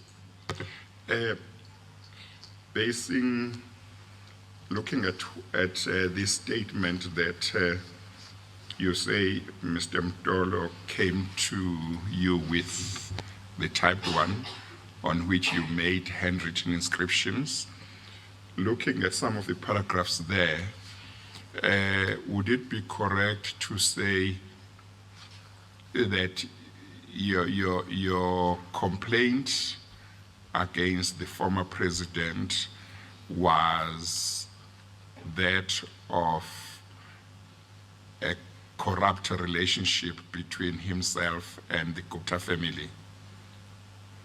I'm trying to understand whether that would, Including his son. including his son, but would it be correct to describe generally that is what you were trying to convey?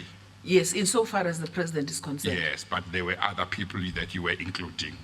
Yes, yes, Okay, Chair. thank you. I just wanted to have an idea as we proceed. Thank you.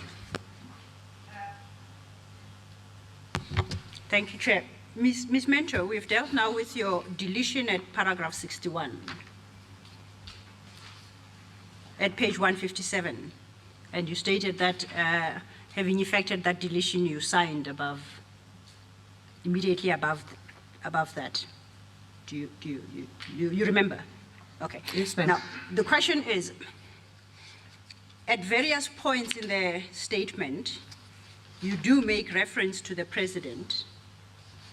By way of example, you make reference to him at paragraph 24, page 150, and 150 to paragraph 24 to 26, that concerns the meeting you are trying to schedule with the president, so you refer to him there. You refer to him again at page 153, paragraph 34, where now you are recounting how in fact, at paragraph 30, and then read with 34. That's your arrival in Johannesburg for this meeting and waiting for the president in Sahara at paragraph 34.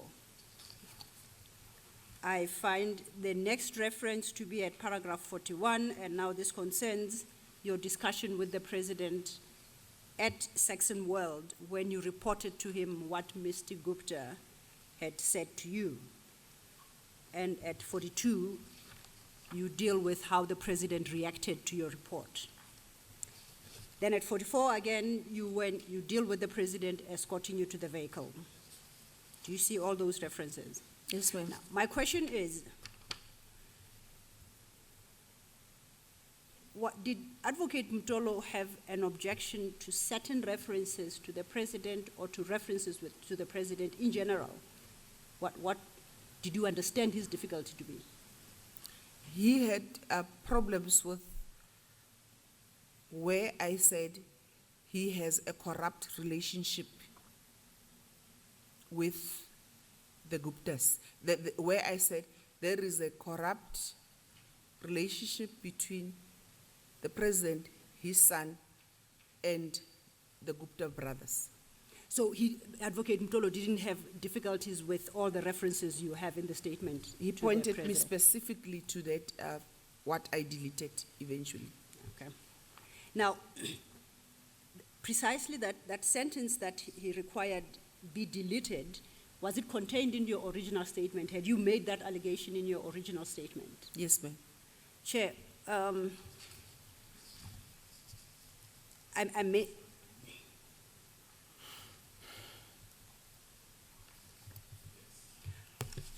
Before I do the handing in, have you, since the day you effected these amendments to the statement, have you had opportunity to compare this version and your original statement? I only saw my original statement. It reached me yesterday at around between 10 p.m. and 11 p.m. You indicated that you had requested Advocate Mtolo to provide you with your original statement. He never provided you with such a statement? He never provided it. And you say you received this yesterday, and can you state how you came to be in receipt of it? I think I've already gone through that, Advocate. Okay. Yeah, I think she said the commission. It was the commission, okay. Got hold of it. She on her own had tried and failed over a long period of time, yeah. Then, yes, Ms. Mentor, you want to say something? Through you, Chair, may I also point out to the fact that in my engagement with the public protector, I also express my frustration of wanting my Your statement. handwritten statement.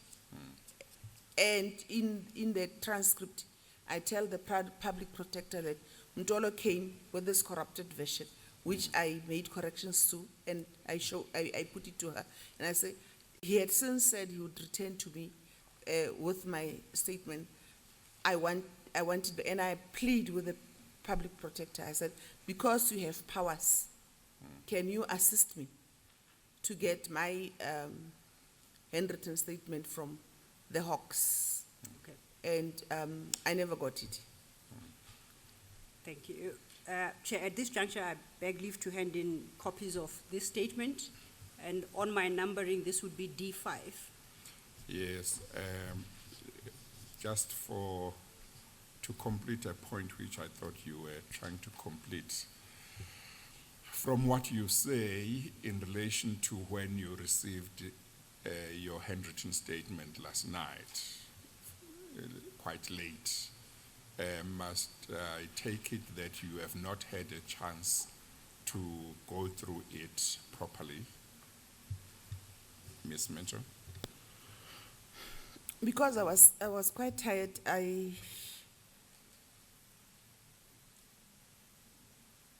I slept and I put the alarm at 4 o'clock. I woke up at 4 o'clock for an hour. I went through it. But I went through it not in comparison to the corrupted version. Yes. Because I made it so long ago. Yes. I wanted to go through it. I only went through it early hours of this morning. Or you did go through it, but you didn't get a chance to compare it with the statement appearing at page 150 to 158. Yes, Chair. Okay, all right, thank you.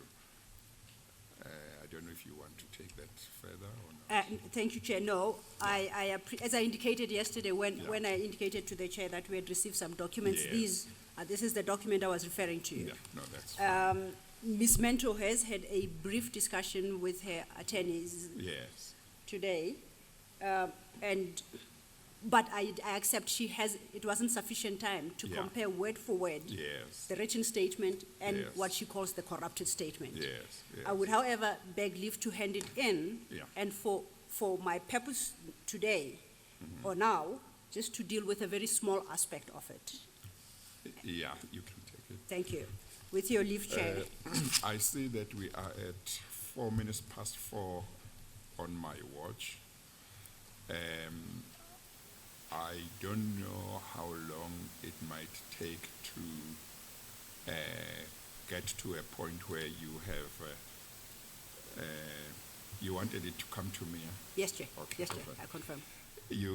I don't know how long it would take before you reach the point where you are done with her.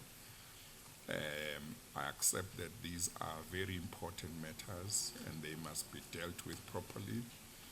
While we do want to not to waste any time, we do want the matters to be dealt with Thoroughly. properly.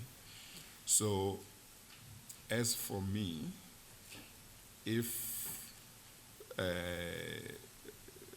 all concerned, including Ms. Mento, who has been on the witness stand for the whole day, for 2 days now, and it can't be easy, she must be quite tired, provided everyone concerned is happy for us to continue for another 30 minutes, 40 minutes, or an hour, I'm happy to do that. But of all of us, if Ms. Mento says as a witness, I'm exhausted, I would like us to stop now, we will stop. So maybe I should start with her. I think so, because Chair. Ms. Mento, how are you feeling? I think she must conclude on that brief matter. I am Yes. really tired, Chair. Then I would Yes. like to address you on an Yes. issue. Okay, that's Then fine. I would Yes. plead with you Yes. to be given a break. No, we'll Nami definitely give you a ngumntwana break. womntu, Chair. No, we'll give you a break. We'll give you a break. Ms. Selo, we will mark her handwritten statement, or do you want her to confirm that this is the handwritten statement? Or Indeed. Or then. she has already, or she No, has? no, she hasn't. I've Oh, just handed okay. it up. Okay. Now, Ms. Mentor, you've just been handed a document. It's a handwritten document with about 20 odd or so pages. Can you, Do you want to tell her that on the right-hand corner, it's marked page 269 up to what? 286? Do you see that document? You have that document before you? Yes. The top of that document reads, I, Mabel Petrona Lamento, declares under oath in English. Now, if you look through it, do you recognize this statement?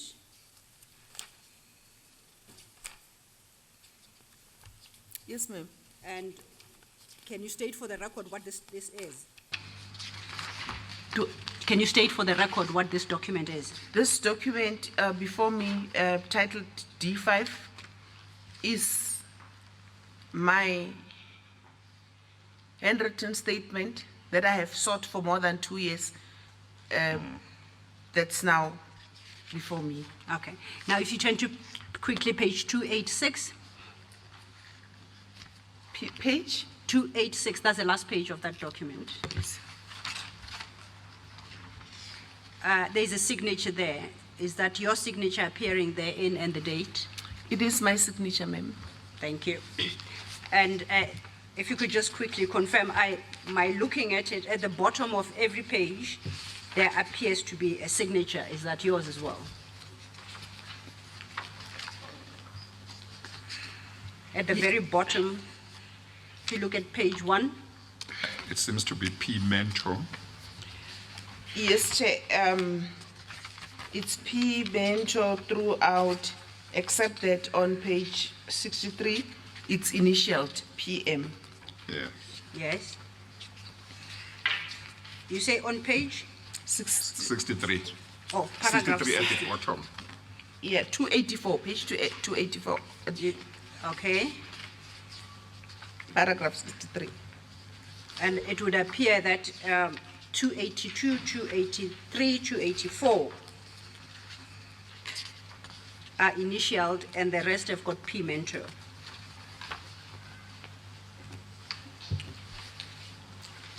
Is that correct, Ms. Mentor? 82, 280. Correct, Chairperson. Thank you. Thank you, Ms. Mentor. Now, Maybe let's just confirm, this is the statement that was taken by who?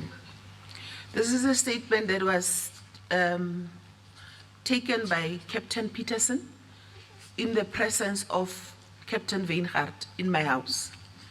That's the one you were happy with after it was done. Yes, Chair. Thank you. thank you, Chair. And just for completeness on that point, at 286, there's a stamp, last page, if you refer to that, of the Commissioner of Oaths. And it's noted that it was signed at Cape Town on 16/05/09 at 2200 hours. Under the name, it's written D.D. Peterson, and giving the address of 25 Alfred Street, Greenpoint, and the rank of captain and his number. You confirm that? Yes, ma'am. Thank you. Now, you had wanted me to finish up one point, and you are asking for a break. And I'm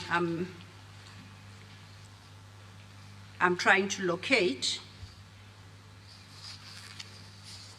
in your original statement where it is you mention that your complaint is that the president has to a certain extent, a corrupt relationship that gives unfair advantage to the Gupta family and their associates. My marked version, my colleagues assisted me, my marked version seems to have walked away from me. I'm advised it's at 272. 284. No, I think it's 284. Paragraph 61. Yes.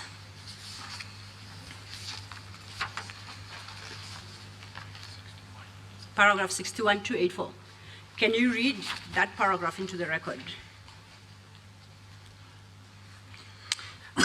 I'm of the conclusion that the Gupta family, the son of the president, and some ministers whom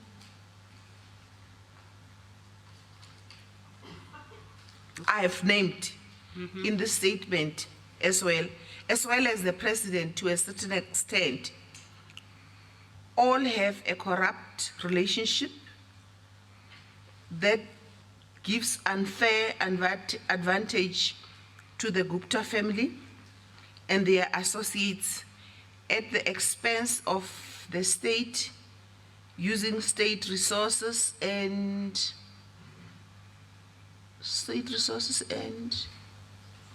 entities, agencies, yes, all the way for their own benefit. Thank you. Chair, I think, was that the point you wanted clarified before we stand down today? Well, she might not know. You are the one who said there is one point that you wanted to deal with. She had wanted me to clarify. That's the point I wanted to clarify. Then for the record, to say that reference to, or the claim that the president has a corrupt relationship is made in her original statement. Yes. It appears at paragraph 61, which is the paragraph you've just read. Yeah. And it is that reference that is deleted in the typed paragraph 61. Yes, ma'am. Yes, Chair. That is what I needed the statement for at this moment. Yes. Now, if I may then inquire from the client, you wanted me to address a little point before. From the witness. From the witness. It's been a long 2 days and I've been on my feet. Everybody has had the benefit of a chair. I haven't. You said there's a one point you would like addressed before we close for the day. Oh, yeah, she wanted to address me on something, but before she does so, is there a typed version, a correctly typed version of the statement at this stage, or arrangements will be made for a typed version to be made available? I suspect that because it arrived yesterday, there might not be a typed version yet. Chair, I confirm that it came in its original form with no type version, yes, but we will make arrangements to retype it just for purposes of legibility. Yes, and obviously she would have to see the typed version to make sure that this time, the typed version is correct. That being the case, I will not be responsible for the typing, Chair. Yes, thank you. Thank you, Chair. Ms. Mentor, you wanted to address me on something? Yes. Chair, I do this with great difficulty. I thought about this through the day. I raised this matter with my legal representatives. Yes.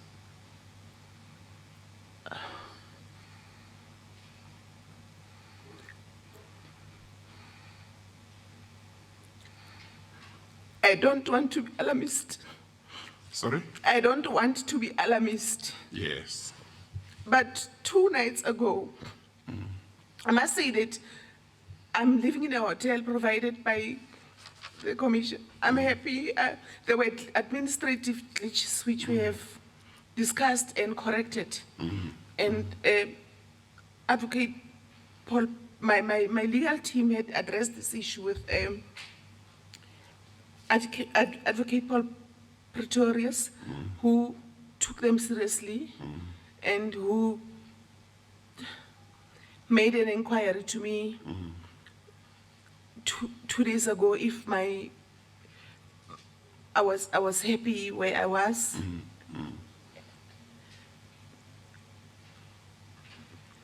Two nights ago, when I went to sleep, I discovered that the latch of the hotel door, because there is a chain that you secure, yes, and there is in addition there is a lock that you turn to secure yourself. were not working. I had stayed in that room for ever since I've been coming for business of the commission, including when I consult with my lawyers. All the time it's booked by the commission.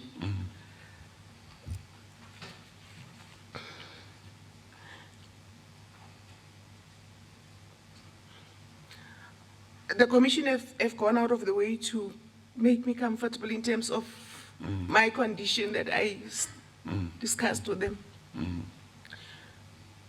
When my ledge was not, my two ledges were not working, I immediately alerted the hotel because I could not sleep in a room that could be opened by anyone anytime. I did not tell my family about this. They fixed the problem immediately, and I could sleep securely. This morning, when I went out early, I had forgotten my glasses. And then I realized at reception that I forgot my glasses. I went back to my room to go and fetch them. Now, the lift of the hotel situation is such that you can't access the floor if you don't insert your card. So my card was working because it operated the lift for me to go back to the floor where I stay. So when I tried to open my room door, the card was not indicate. I mean, it should indicate green or red that it's open or it's not open. There was nothing happening. I kept on doing that. Then I decided to test the door to check. The door freely opened. Then I tried to close again, to lock. Gave me an impression that it was closing, like it gave me an impression when I was leaving, when I left, forgot my glasses. But then without a card, then I opened it, it opened. I did that 3 times. So if I had not forgotten my glasses, I would have come to the commission, spent the whole day here, left a room that I assumed was locked when that room was not locked. And even when I left under the undertaking, their undertaking, I'd reported it to reception that they would fix it. I don't know if they fixed it. I don't know when they fixed it. I don't know what I'm going home to. I just needed to, I do this not disrespecting my legal team. I informed them about this at lunchtime, but I'm worried to go back to a hotel room that I don't know, has it been fiddled with or not? Yes. No, Ms. Mentor, thank you very much for bringing this to my attention. It is something quite serious. Your evidence, implicates various people, and they might have nothing to do with anything. For all we know, they might want to come here and refute your evidence and deal with it properly, but you are concerned about your safety, and you are right to be concerned about your safety. I would like the head of the legal team, Mr. Pretorius, in conjunction with the Secretary of the Commission, Dr. Vytjie, maybe in consultation with Ms. Mentor, to try and see what can be done to ensure that where she will spend the night, she will be comfortable, she will feel safe. And if it means that she must go to a different hotel or whatever place, that should be done.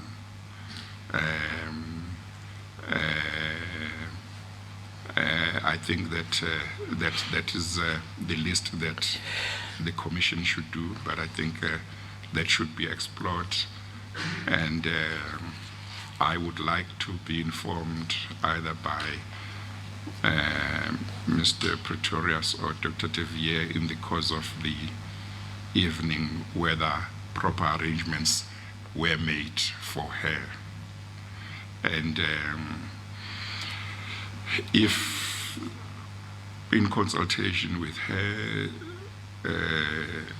it is necessary to explore other measures relating to safety that can or should be explored as well, subject to what she may feel comfortable with also, because there may be all kinds of issues also.